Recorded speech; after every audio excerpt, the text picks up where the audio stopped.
Արմեդիա YouTube-յան ալիքում ԱՄՆ գլխավոր լուրերն են, ես Հարություն Մինասյանն եմ, բարև ձեզ։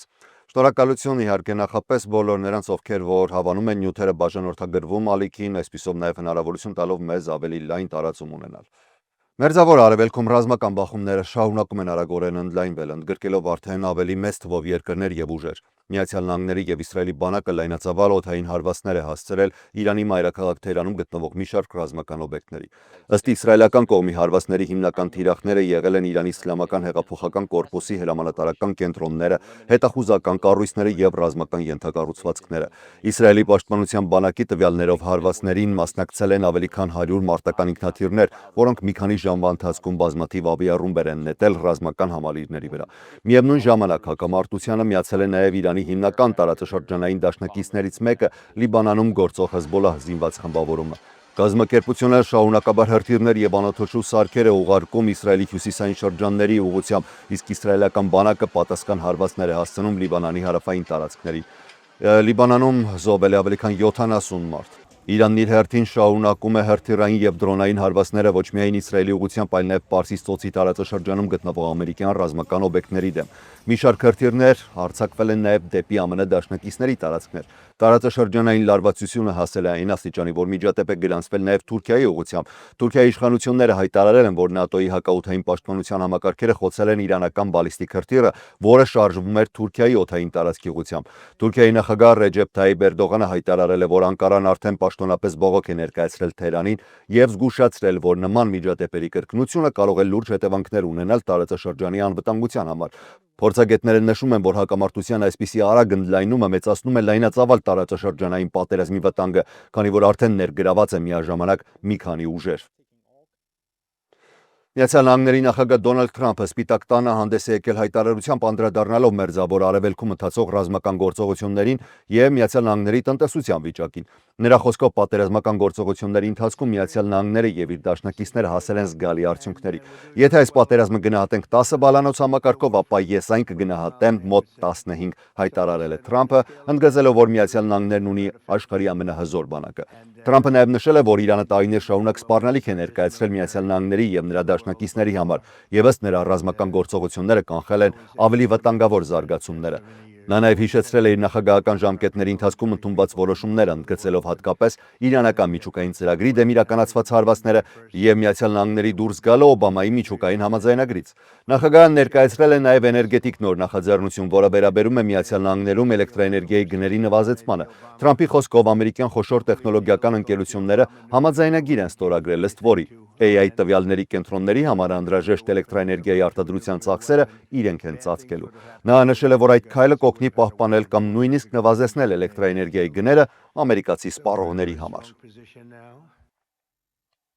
Պաշտպանության նախարարությունում այսօր կայացած ճեպազրույցի ընթացքում նախարար Փիթ Հեքսեթը եւ Զինված ուժերի Միացյալ Շտաբների ներկայացուցիչ գեներալ Դեն Քեյնը ներկայացրել են Իրանի դեմ իրականացվող Operation Epic Fury ռազմական գործողության ընթացքը։ Հեքսեթի խոսքով առաջիկա օրերին կարող են լիակատար վերահսկողություն հաստատել Իրանի օդային տարածքի նկատմամբ։ Նրա խոսքով դա թույլ կտա շուրջօրյա հարվածներ հասցնել Իրանի հրթիռային համակարգերին, ռազմական արտադրության օբյեկտներին եւ հրամանատարական կառույցներին։ Հեքսեթը հայտարարել է, որ գործողության հիմնական նպատակը Իրանի հրթիռային ծրագրի ոչնչացնումն է, նրա ռազմածովային ուժերի թուլացումը եւ միջուկային զենքի ստեղծման ճանապարհի փակումը։ Նա ընդգծել է, որ Միացյալ Նահանգները չի պատրաստվում թույլ տալ, որ Իրանը երբևէ ձեռք բերի միջուկային զենք։ Ամերիկյան Սուզանավն էլ տորպեդոյով խորտակել է իրանական ռազմական նավ Հնդկական օվկիանոսում Շրի Լանկայի հարավային ափերի մոտ։ Պաշտպանության նախարարության տվյալներով միջադեպից հետո Շրի Լանկայի իշխանությունները հայտնաբերել են 87 դի, իսկ 32 մարդ փրկվել է։ Նախարար Հեքսեթը նշել է, որ սա երկրորդ համաշխարհային պատերազմից հետո առաջին դեպքն է, երբ թշնամու նավը խորտակվել է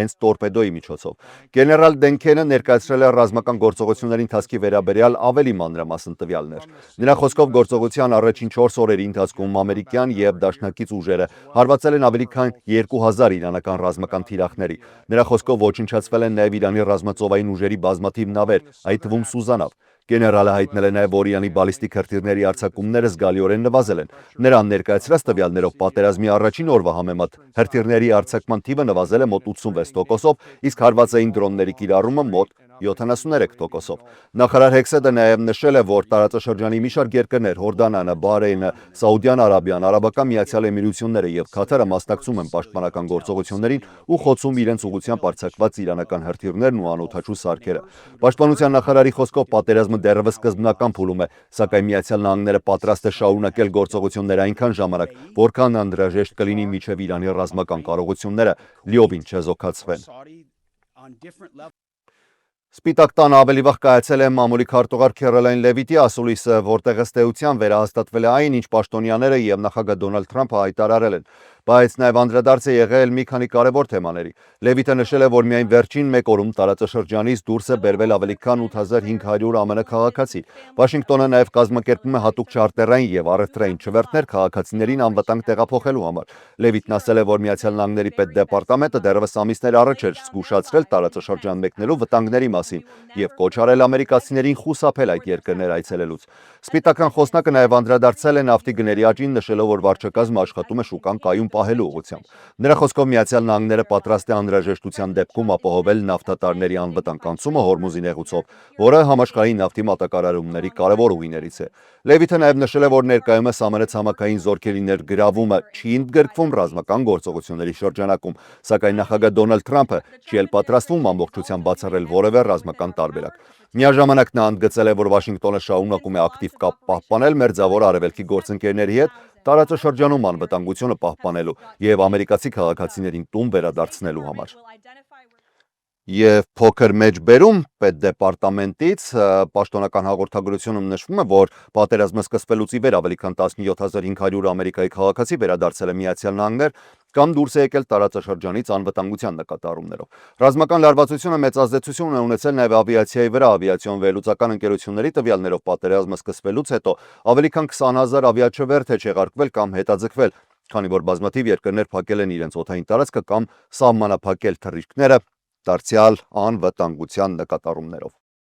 Շարունակենք, բայց նույն թեմայի շրջանակում ներկայացուցիչների պալատի խոսնակ Մայք Ջոնսոնը պաշտպանել է Իրանի դեմ իրականացվող ռազմական գործողությունը եւ հայտարարել, որ այն անհրաժեշտ է Միացյալ Նահանգների անվտանգության համար։ Ելույթի սկզբում Ջոնսոնը ցավակցություն է հայտնել Իրանի դեմ գործողությունների ընթացքում զոհված 6 ամերիկացի զինծառայողների ընտանիքներին։ Նրա խոսքով նրանք իրենց կյանքը տվել են Միացյալ Նահանգների եւ ազատության պաշտպանության համար։ Ջոնսոնը նաև խոսել է գործողության մանրամասների մասին, նշելով, որ կոնգրեսի անդամները մանրամասն ճեպազրույց են ստացել վարչակազմից։ Նրա խոսքով նախագահ Դոնալդ Թրամփը փորձել է հարցը լուծել դիվանագիտական ճանապարհով եւ Իրանի հետ անցկացվել են բանակցությունների մի քանի փուլեր, սակայն դրանք արդյունք չեն տվել։ Ջոնսոնը հայտարարել է, որ Իրանի գործողությունները սպառնում էին Միացյալ Նահանգների զինվորներին, քաղաքացիներին եւ տարածաշրջանում գտնվող ամերիկյան ռազմակայաններին, ու այդ պատճառով ռազմական գործողությունը եղել է անհրաժեշտ եւ պաշտպանական քայլ։ Նա նաև քննադատել է դեմոկրատական կուսակցությանը, ասելով, որ նրանք փորձում են կոնգրեսում ընդունել War Powers Resolution-ը, որը կսահմանափակի նախագահի ռազմական լիազորությունները։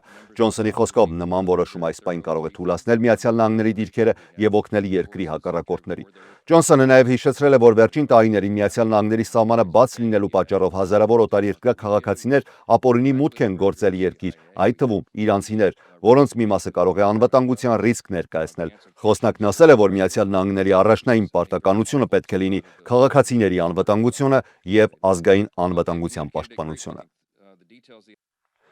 Կոնգրեսում կայացել է նաև դեմոկրատ պատգամավորների ճեպազրույցը։ Նրանք քննադատել են Իրանի դեմ սկսված ռազմական գործողությունը եւ հայտարարել, որ նախագահ Դոնալդ Թրամփը պատերազմ է սկսել առանց կոնգրեսի թույլատվության։ Փիթ Ալիգարի խոսքով Թրամփը հերթական անգամ խախտել է իր նախընտրական խոստումը, հիշեցնելով, որ նախագահը խոստացել է դադարեցնել Մերձավոր Արևելքի անվերջ պատերազմները եւ հայտարարել, որ ինքը կլինի խաղաղության նախագահ։ Կոնգրեսական Թեդ Լյուն Կալիֆոռնիայից, որը նախկինում ծառայել է ԱՄՆ ռազմաօդային ուժերում, ասել է, որ Իրանը վտանգավոր եւ բռնապետական ռեժիմ է, որը ֆինանսավորում է ահաբեկչական խմբավորումներ եւ փորձում է ձեռք բերել միջուկային զենք, սակայն նա ընդգծել է, որ Միացյալ Նահանգների սահմանադրության համաձայն միայն կոնգրեսն ունի պատերազմ հայտարարելու իրավասություն։ Ներկայացուցիչների պալատի դեմոկրատական առաջնորդ Հաքիմ Ջեֆրիսը պնդել է, որ Թրամփը խախտել է մի շարք կարևոր խոստումներ կապված տնտեսության, ներգաղթի եւ արտաքին քաղաքականության հետ։ Ջեֆրիսը նաև հարց է բարձրացրել, թե արդյոք իրականում եղել է անմիջական սպառնալիք Միացյալ Նահանգների նկատմամբ, որը կարող էր արդարացնել այս ռազմական գործողությունը։ Դեմոկրատ պատգամավորները հայտարարել են, որ շարունակելու են պահանջել կոնգրեսի քվեարկություն նախագահի ռազմական լիազորությունները սահմանափակելու համար։ Կապիտոլիումի բակում էլ հավաքվել էին նախկին զինվորական կոնգրեսի դեմոկրատ ներկայացուցիչներ։ Վինդմանը Վիրջինիա նահանգից նշել է, որ Միացյալ Նահանգների բանակում ծառայել է 25 տարի, մասնակցել է Իրաքի պատերազմին, իսկ իր երկվորյակ եղբայրը վիրավորվել է Իրաքում իրանական հարձակման ժամանակ։ Չնայած դրան, Վինդմանի խոսքով, Իրանի ռեժիմի նկատմամբ անձնական հակակրանք ունենալը չի նշանակում, որ Միացյալ Նահանգները պետք է նոր պատերազմ սկսի։ Նրա խոսքով այս պատերազմը պատերազմ է ընտրությամբ, ոչ թե անհրաժեշտությամբ։ Նա նշել է, որ պատերազմներն իրականում հեշտ է սկսել, բայց շատ դժվար է այն ավարտել։ Նրա խոսքով ամերիկացիներն արդեն հոգնել են երկարատև պատերազմներից, իսկ տնտեսության մեջ խնդիրներ են աճում գազի, սննդի ու կոմունալ ծառայությունների գների բարձրացման պատճառով։ Կոնգրեսական Քրիս Դելուզիոն Փենսիլվանիայից, որը նույնպես նախկին զինվորական է, նշել է, որ ամերիկացիներին չի ներկայացվել որևէ համոզիչ պատճառ, թե ինչու պետք է Միացյալ Նահանգների զինվորները գնան ու զոհվեն այս հակամարտության մեջ։ Դելուզիոն հիշեցրել է նաև Իրաքի պատերազմը, որը նույնպես սկսվել էր կեղծ տեղեկությունների հիման վրա եւ տարիներ շարունակ արժեցել էր միլիարդավոր դոլարներ ու հազարավոր կյանքեր։ Կոնգրեսական Սեթ Մուլտոնը հիշեցրել է, որ Թրամփը Վիետնամի պատերազմի ժամանակ խուսափել էր զինվորական ծառայությունից, իսկ հետագայում վիրավորական արտահայտություններ արել զինվորների հասցեին։ Նրա խոսքով Միացյալ Նահանգների զինվորները արժանի են հրամանատարի, որը իսկապես հոգ է տանում նրանց կյանքի մասին։ Դժգոհություններ են հայտնել նաև կոնգրեսական Գիլ Սիսներոսը Կալիֆոռնիայից, որը ԱՄՆ ռազմածովային ուժերի վետերան է եւ նախկին պաշտպանության փոխնախարար, ու Ջիմի Պանետտան Կալիֆոռնիայից, որը Աֆղանստանի պատերազմի վետերան է։ Քանի որ Միացյալ Նահանգների եւ Իսրայելի պատերազմը Իրանի դեմ կարող է երկարաձգվել, միջազգային փորձագետները սկսել են քննարկել կարևոր հարց. կկարողանա Վաշինգտոն-Թել Ավիվ դաշինքը պահպանել նույն մակարդակի սերտ համագործակցությունը պատերազմի ընթացքում։ Իսրայելի վարչապետ Բենյամին Նեթանյահուն տարիներ շարունակ Իրանի ղեկավարության փոփոխությունը համարել է իր գլխավոր քաղաքական նպատակներից մեկը։ 2025 թվականին Դոնալդ Թրամփի իշխանության վերադառնալուց հետո Նեթանյահուն ակտիվորեն փորձել է համոզել ԱՄՆ նախագահին կենտրոնանալ Իրանի միջուկային ծրագրի եւ բալիստիկ հրթիռների սպառնալիքի վրա։ Միացյալ Նահանգների եւ Իսրայելի պաշտոնյաները ամիսներ շարունակ գաղտնի պլանավորել են այս ռազմական գործողությունները Իրանի դեմ, նույնիսկ այն ժամանակ, երբ Վաշինգտոնը փորձում էր շարունակել միջուկային բանակցությունները Թեհրանի հետ։ Պատերազմի առաջին օրերին ինչպես Թրամփը, այնպես էլ Նեթանյահուն հայտարարում էին, որ գործողությունների նպատակը կարող է լինել Իրանի ռեժիմի փոփոխությունը։ Սակայն արդեն մի քանի օր անց ԱՄՆ վարչակազմի հայտարարություններում տոնայնությունը փոխվել է։ Միացյալ Նահանգների պաշտպանության նախարար Փիթ Հեքսեթը հայտարարում է, որ գործողությունը ռեժիմի փոփոխության պատերազմ չէ, իսկ պետքարտուղար Մարկո Ռուբիոն ընդգծել է, որ հիմնական նպատակը Իրանի բալիստիկ հրթիռային եւ ռազմածովային կարողությունների ոչնչացումն է։ Ի տարբերություն Վաշինգտոնի ավելի զգուշավոր դիրքորոշման, Նեթանյահուն շարունակում է կոչ անել իրանցիներին դուրս գալ փողոց եւ տապալել իրենց կառավարությունը։ Միևնույն ժամանակ պատերազմի երկարաձգումը կարող է ներքաղաքական ճնշում ստեղծել ԱՄՆ նախագահի վրա։ Վերջին հարցումների համաձայն ամերիկացիների միայն մոտ 1/4-ն է աջակցում Իրանի դեմ ԱՄՆ հարվածներին։ Եթե պատերազմը հանգեցնի էներգիայի գների աճի կամ ամերիկյան ավելի շատ զոհերի, քաղաքական աջակցությունը կարող է ավելի նվազել։ Վերլուծաբանները նաև հիշեցնում են, որ Միացյալ Նահանգներում առաջիկա միջանկյալ ընտրությունները կարող են ազդել Սպիտակ տան որոշումների վրա։ Իսրայելում, սակայն, Նեթանյահուի Իրանի դեմ պատերազմը լայն աջակցություն ունի հասարակության մեծ մասի կողմից, եւ այն կարող է որոշիչ դեր ունենալ նրա քաղաքական ապագայի համար, հատկապես այն պայմաններում, երբ վարչապետը կանգնած է ինչպես ընտրական մարտահրավերների, այնպես էլ կոռուպցիոն գործով դատավարության առաջ։ Այսօր այսքանը, բայց եւս մեկ անգամ հիշեցնեմ, որ մեզ համար կարևոր է, որ դուք մեր նյութերը հավանեք եւ եթե բաժանորդագրված չեք, բաժանորդագրվեք ալիքին։ Շնորհակալություն ուշադրության համար։ Ես Հարություն Մինասյանն եմ։ Առողջ եղեք։